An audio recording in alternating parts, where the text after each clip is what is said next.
Una vez más estamos transmitiendo desde Pachuca, Hidalgo, en el programa Para Este Tiempo. Nos acompaña el día de hoy el pastor Sergio Barrera. Bienvenido al programa, Sergio.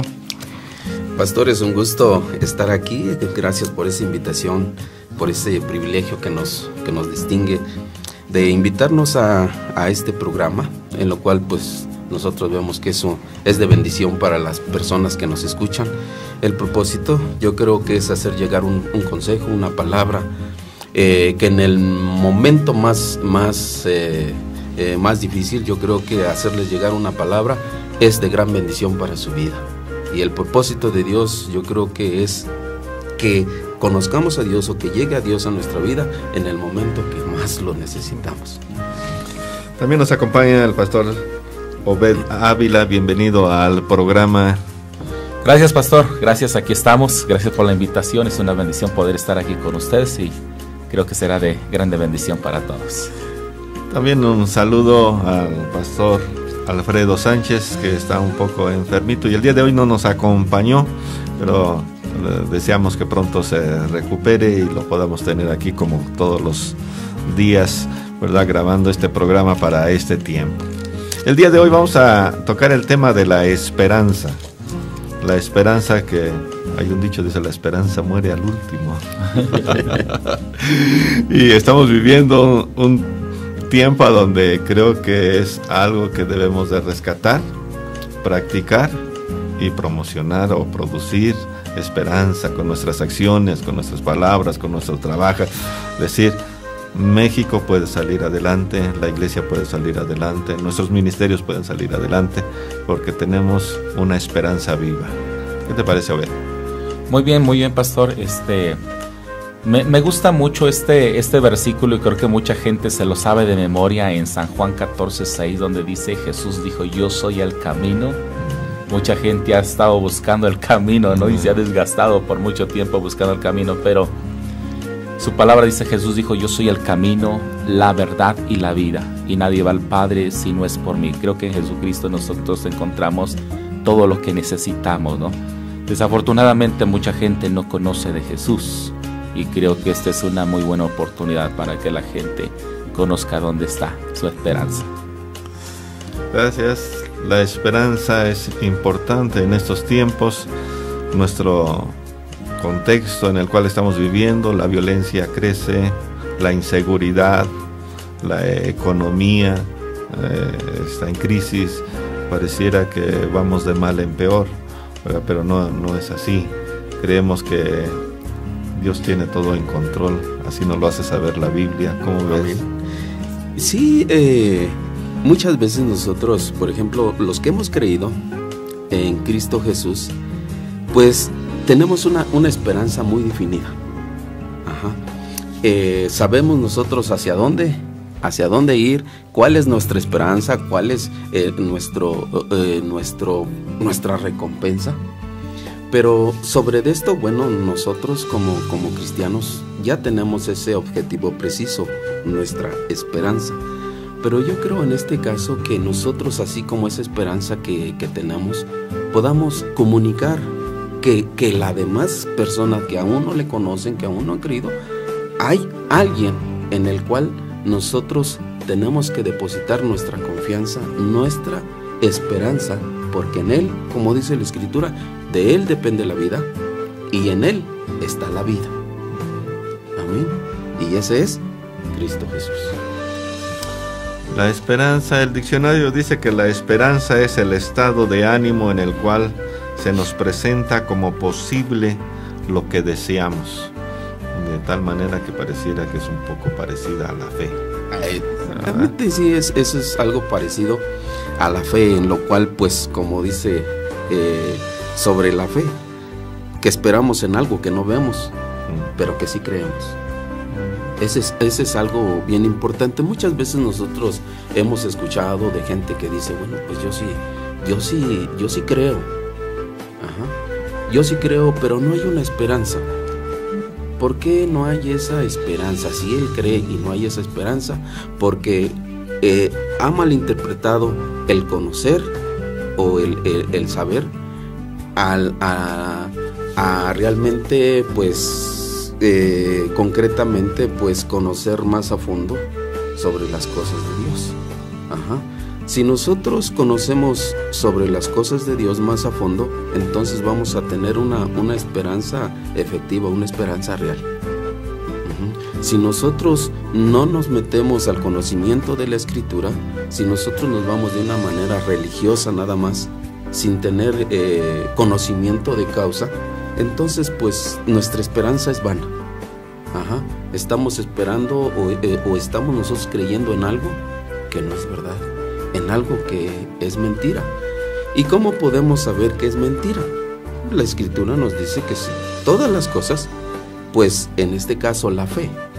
Si nuestra fe es buena, pues vamos a tener esos resultados, esas obras reales.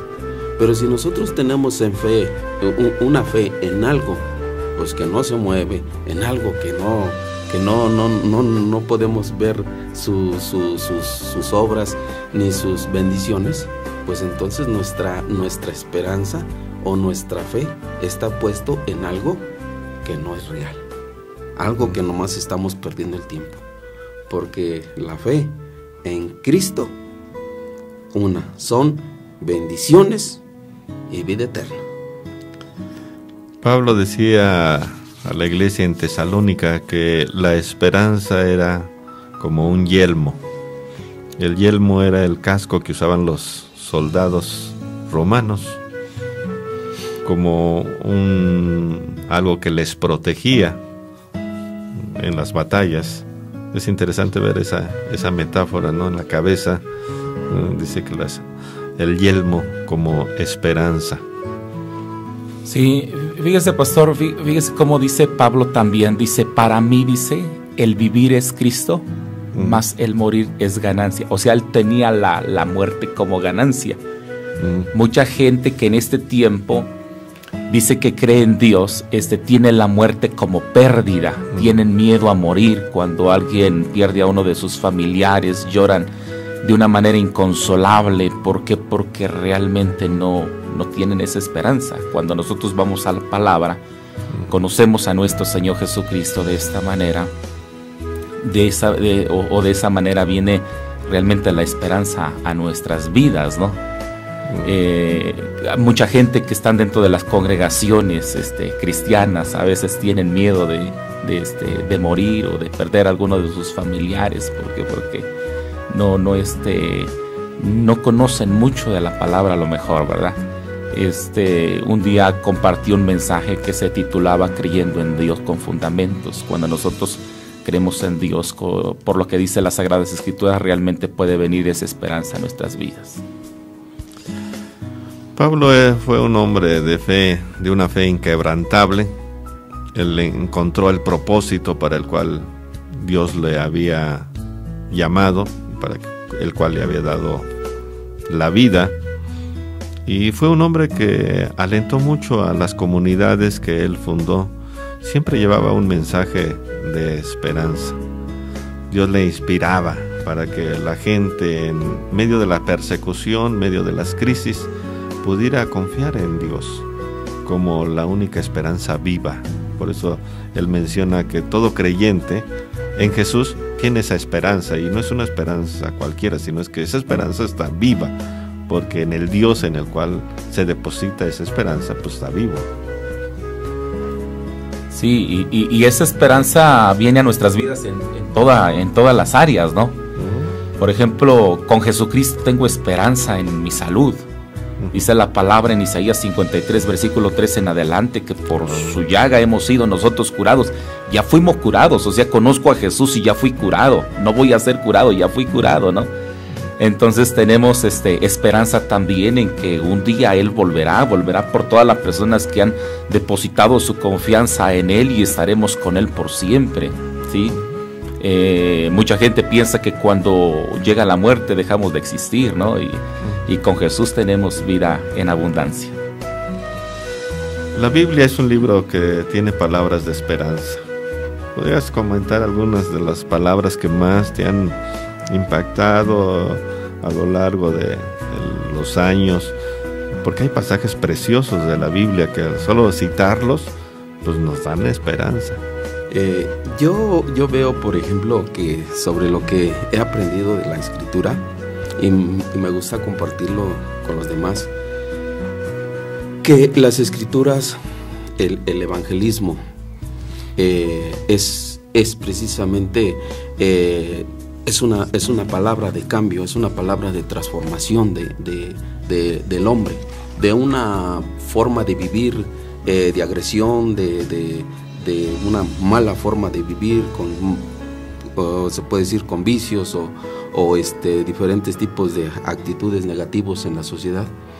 Nos damos cuenta que esta Escritura pues nos va enseñando a una transformación, a un cambio, en lo cual nos habla la Escritura en Gálatas. Nos habla precisamente sobre esa parte de cambio, de dejar lo carnal y que empezamos a vivir conforme a lo espiritual, en lo cual Gálatas 5, 19, 20, 21 dice manifiestas son las obras de la carne. O sea, ahí siempre me ha gustado mucho hablar sobre ese punto, porque nos damos cuenta que la Escritura nos enseña que nosotros tenemos que dejar esa carnalidad, que esa carnalidad nos está hablando de un hombre común, de una forma de ser de todos los tiempos, y que dice esto te daña. Dice, manifiestas son las obras de la carne, que son adulterio, fornicación, inmundicia, lascivia, idolatría, hechicería, enemistades, pleitos, celos, iras, deserciones, herejías, envidias, homicidios y borracheras. Dice, y los que practican tales cosas no heredarán el reino de Dios. O sea, para ellos no hay esperanza. O sea, no hay que les pueda beneficiar o algo que puedan alcanzar. No hay esperanza. Pero, y sin en cambio, nos habla sobre los frutos del Espíritu, en los cuales nosotros tenemos que dejar lo carnal y vivir conforme a lo espiritual, que es precisamente amor, paz, gozo, paciencia, benignidad, bondad, fe, mansedumbre y templanza. O sea, 9 puntos importantes en los cuales nosotros está depositada esa transformación, ese cambio. Para alcanzar esa esperanza, para obtener esa esperanza real, tenemos que quitar lo carnal y vivir conforme a lo espiritual. Estamos hablando de manera espiritual, pero si nosotros lo hablamos comúnmente como los demás, bueno, pues es un cambio de persona, es ser una persona diferente, una mejor persona en la sociedad. Muy bien. ¿Algún pasaje de la Escritura que tiene esperanza para todos nuestros radioescuchas, verdad? Decía hace un momento, la Biblia tiene palabras de esperanza. El pastor Sergio mencionó algunos pasajes, los cito de memoria, pero ¿tú cómo ves? A mí me gustaría, creo que esto va a ser muy importante lo que voy a comentar, ¿no? Porque mucha gente piensa que cuando conocemos a Jesús, conocemos más de la Biblia, ya no nos enfrentamos a situaciones difíciles. Y nos damos cuenta cómo en la Biblia nosotros podemos ver, por ejemplo, a Pablo y a Silas en el capítulo 16 de los Hechos. Nos damos cuenta cómo ellos, por predicar la palabra, por visitar las ciudades hablando de Jesucristo, nos damos cuenta cómo en esta ocasión ellos son encarcelados. A lo mejor alguien podría decir, bueno, ¿qué pasó, Señor, con esto, verdad? Te estoy sirviendo y permites que me encarcele, ¿no? Pero nos damos cuenta cómo Pablo sabía que todo tenía un buen propósito, y creo que de eso debemos de estar conscientes nosotros también, que si en alguna ocasión atravesamos una situación complicada, tendrá un buen propósito. Entonces, dice la palabra de Dios que ellos tenían tanta seguridad, tanta esperanza en Dios. Dice el versículo 25 de este capítulo, dice, pero a medianoche, dice, orando Pablo y Silas, dice, cantaban himnos a Dios y los presos les oían. Más adelante dice que vino un como terremoto, ¿no? Y y quedaron liberados. Pero ellos estaban atravesando una situación complicada, pero era tanta su esperanza, su confianza en Dios, que en lugar de preocuparse, estaban adorando al Señor. Y a veces nosotros nos preocupamos demasiado, ¿no?, por algún problema, a lo mejor económico que estamos pasando. En lugar de preocuparnos, deberíamos de adorar a Dios, de darle gracias, porque todo eso tendrá un buen propósito. Recuerdo de una frase que dice: no te preocupes, mejor ocúpate en es. Algo, ¿verdad? Para que se pueda...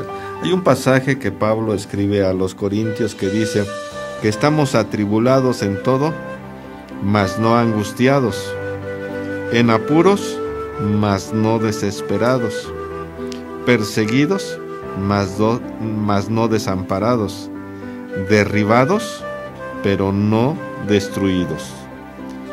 Y agrega: porque esta leve tribulación momentánea produce en nosotros una cada vez más excelente y eterno peso de gloria. Qué tremendo, ¿no? Que Pablo escriba que en cierta manera los problemas, las crisis nos ayudan para poder mirar un poco más de Él, porque después de que se pasa una crisis y que pasa un problema, pues se forja el carácter, tiene como proceso. Pedro dice que después de que pasemos esas breves tribulaciones, seremos afirmados, consolados y fortalecidos. De manera que, en cierta manera, los problemas tienen una finalidad, y es hacernos mejor. ¿Cómo ves? Siempre y cuando no reneguemos, yo creo, pastor. Porque, por ejemplo, si me voy a estar quejando cada vez que tengo una situación difícil, hay personas que nunca llegan a desarrollar ese carácter del que está usted hablando, ¿no? ¿Por qué? Porque cuando les va bien dicen Dios está conmigo, cuando aparentemente las cosas no les van bien dicen Dios no existe, ¿verdad? Yo aquí en este punto, por ejemplo, podemos recordar cuando el pueblo de Dios salió de Egipto.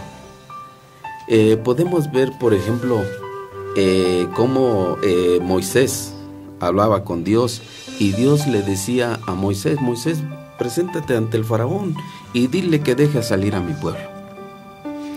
Y entonces, cuando esto sucede, también le dice Dios a Moisés: endureceré el corazón para que no los deje salir.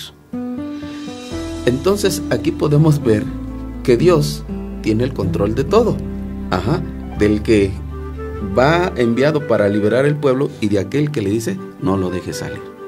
Nosotros, si nos podemos a pensar, decimos: bueno, ¿cuál es el juego? Dios tiene el control de todo, pero ¿cuál sería el propósito de Dios en hacer este juego? Estamos viendo que son 10 veces las cuales le dijo Dios a Moisés, y las 10 veces le dijo lo mismo. Y cada una de las veces era una presentación diferente, era una plaga. Aquí, ¿qué es lo que vemos? Que yo creo que Dios nos quiere mostrar las cosas, pero nosotros tenemos que visualizar cuál es lo que nos quiere mostrar. En este caso, al pueblo de Dios, para que el pueblo de Dios se afirmara y conociera que verdaderamente tiene un Dios de poder. Y sobre el faraón, pues que el poderoso es él, no el faraón. Entonces, en este punto nos damos cuenta que nosotros tenemos, cuando estamos en crisis, nosotros tenemos que afirmarnos. Y cuando estamos en tiempo de abundancia, estar más firmes. Y cuando nosotros, cuando se viene un tiempo de crisis y nosotros no vemos las cosas, que Dios nos está mostrando algo, y nosotros, en lugar de seguir esa muestra de reafirmarnos, nosotros como que nos cansamos, nos orillamos, nos despegamos, nos alejamos. Entonces, pues ahí es donde viene nuestro fin, nuestro se puede decir que donde llegamos a ser derrotados. Pero ahí es donde nosotros tenemos que afirmarnos. Como cuando nos unimos hace rato, decía, cuando hay algo fuerte, ¿no? En este caso, como en el terremoto del 85, ¿no? nos unimos. Hubo un gran efecto, un gran acontecimiento, y sacamos fuerzas de donde estaban. Y yo creo que en esto también, cuando en nuestra vida está aconteciendo algo fuerte, pues es el momento de estar más unido con el Señor, porque de Él dependen las cosas. Hiciste recordar lo de las plagas, la plaga de las ranas. Dice la Escritura que entonces Faraón llamó a Moisés y a Aarón y les dijo: orad a Jehová para que quite las ranas de mí y de mi pueblo, y dejaré ir a tu pueblo para que ofrezca sacrificios a Jehová. Y dijo Moisés a Faraón: dígnate indicarme cuándo debo de orar por ti, por tus siervos y por tu pueblo, para que las ranas sean quitadas de ti y de tus casas, y que solamente queden en el río. Y él dijo: hasta mañana. Qué increíble, qué increíble. Yo creo que mucha gente a veces está así, ¿no? Yo dije, ¿por qué dijo hasta mañana? O sea, Moisés le dice, las ranas podrían haberse quitado en ese momento, pero no se quitaron en ese momento. Todavía dijo, queremos que pase todavía la noche a lo mejor. Hay personas que pareciera que quieren estar en ese estado, porque de pronto Dios ofrece una solución, una respuesta, pero parece que apapacharan un poco esa situación incómoda de crisis, de enfermedad, siendo que Dios tiene una palabra de esperanza para ellos, diciéndole hoy. El mensaje de Jesucristo siempre es para hoy, para este momento. Hoy la gente puede ser salva, hoy la gente puede ser restaurada, hoy la gente puede encontrar soluciones si se deposita su confianza en Dios. Y no como, ojalá no todos los que nos escuchan no vayan a responder como Faraón: ¿cuándo quieres que se solucione tu problema? Pues hasta mañana, hasta el año próximo, ¿no? ¿Cómo ven? Sí, me hizo recordar, pastor, con este comentario, lo que le pasa a veces a muchos cristianos, ¿no? Llegan a la iglesia con su morralote, ¿no? De necesidades, de cargas, enfermedades, y lo van cargando apenas si pueden llegar a la iglesia. Y pareciera que en la parte de atrás del templo hay clavitos o hay lugares donde colgar esos morrales, ¿no? Y dice el Señor, por fin llegué a tu casa. Se meten a la presencia de Dios, cantan con todo su corazón, se olvidan de todas sus necesidades, escuchan la palabra, la reciben, pero termina el servicio, se echan su morral nuevamente a la espalda y así trabajan toda la semana, ¿verdad? Cuando sabemos que Jesús quiere tomar el morral de las necesidades. Él dice, venid a mí todos los que estéis trabajados y cargados, dice, que yo os haré descansar. Una de las maneras de recibir descanso es de que nuestro problema sea solucionado. Yo no puedo tener descanso, pastor, si yo sigo estando enfermo. Yo no puedo tener descanso si sigo teniendo a lo mejor el mismo problema.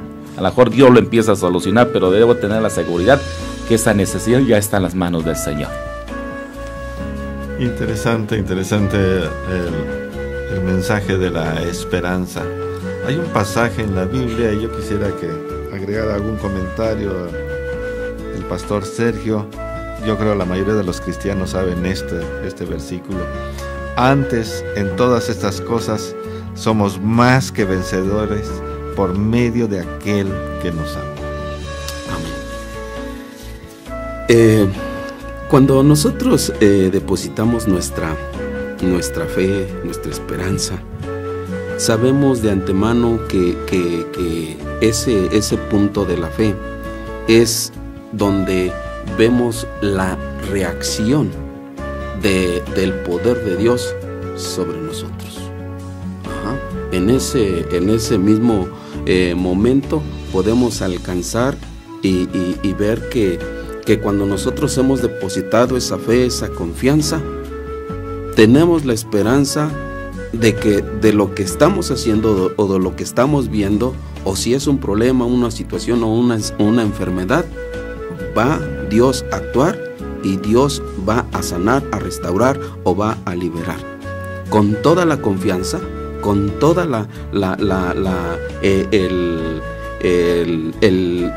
el punto de la fe, nos podemos dar cuenta que que es un hecho las cosas, porque en Dios están las cosas, y yo siempre he dicho que no hay enfermedad, que no hay problema que Dios no pueda solucionar.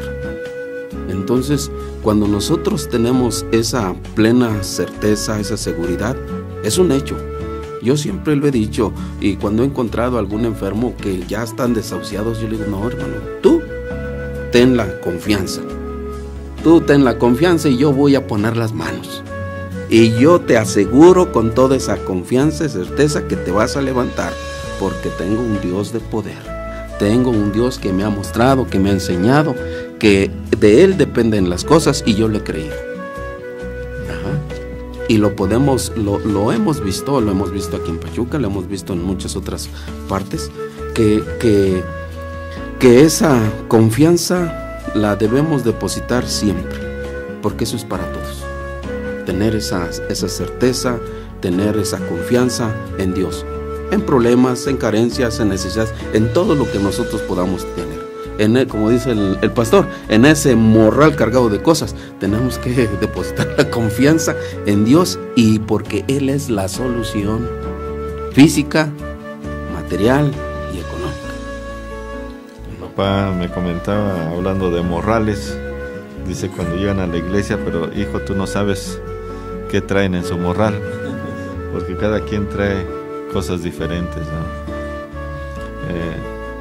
Pablo escribe a los filipenses lo siguiente: quiero que sepáis, hermanos, que las cosas que me han sucedido han redundado más bien para el progreso del Evangelio, de tal manera que mis prisiones se han hecho patentes en Cristo, en todo el pretorio y a todos los demás.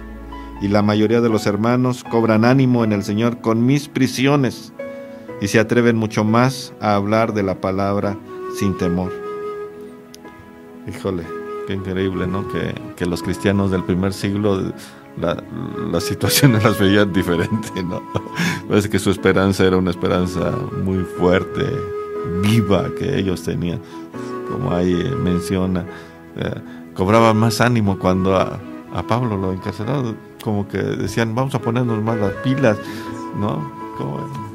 Sí, yo creo, pastor, que si todas las personas que nos están escuchando en este momento realmente quieren tener esperanza en su vida, en todas las áreas de su vida, creo que Filipenses 4:13 se tiene que hacer real en sus vidas.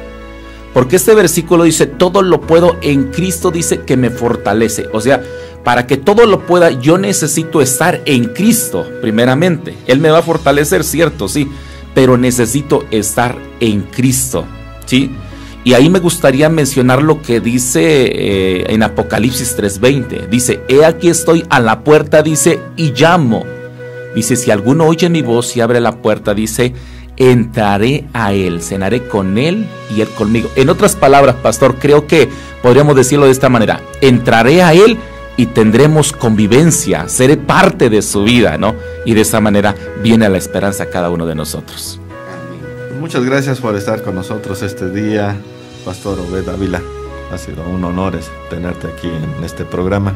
Y una última aportación, ya casi el tiempo se nos va, Pastor Sergio Cabrera. Amén. Dice la Escritura, acaba de mencionarlo el Pastor Obed, sobre que nosotros debemos de tener a Cristo. Dice la Escritura, ahora pues, ninguna condenación hay para los que están en Cristo Jesús, los que no andan conforme a la carne, sino conforme al Espíritu. Amén. Saludos a todos y bendiciones donde quiera que nos escuchen. Esto fue el programa para este tiempo. Fue un honor tenerlos este día.